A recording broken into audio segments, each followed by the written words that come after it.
Balu మీనాకి phone చేసి 4 మాటలు ప్రేమగా మాట్లాడి, మంచు చెడులు తెలుసుకొని, తిన్నావా లేదా అనైతే అడిగితే, మీనా చాలా సంతోషపడిపోతుంది. ఏంటి ఈ మార్పు అనైతే అడుగుతూ ఉంటే, బాలు రోడ్డన్నాక గతుకులు, మనుషులన్నాక మారకుండా ఉంటారా?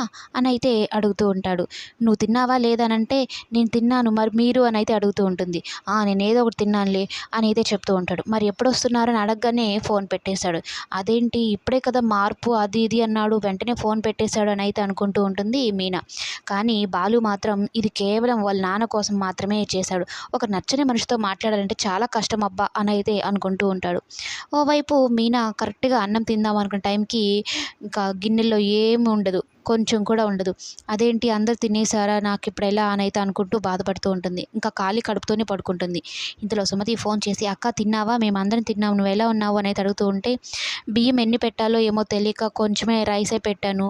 అన్నం అంతా అయిపోయింది అనైతే చెప్తూ ఉంటే, ఇంకా పార్వతమ్మ మీనా అన్నం తినలేదు అన్న తెలుసుకొని తల్లడిల్లిపోతుంది. కన్నబిడ్డ తినలేదు అంటే ఎవరికైనా అలానే ఉంటుంది కదా!